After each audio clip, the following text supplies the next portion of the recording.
Hiç fark ettiniz mi?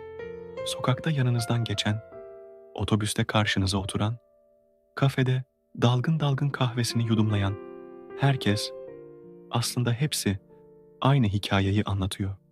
Ama kelimelerle değil, suskunluklarıyla, gözlerindeki o derin bakışla, omuzlarındaki görünmez yükle, belki de hafifçe bükülmüş dudaklarıyla cümlelerin yerini sessizlik almış. Bir an durup dinlemeyi denediniz mi? Belki de denediniz ama duyamadınız.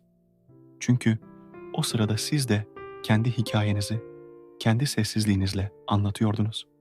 Tıpkı diğer herkes gibi. Belki de birbirimizi duymamızın tek yolu, önce kendi içimizdeki o sessiz hikayeyi dinlemekten geçiyordur. Ne dersiniz? Bu ve benzeri düşünce yolculukları için kanalıma abone olmayı ve bu videoyu beğenmeyi unutmayın. Hoşça kalın.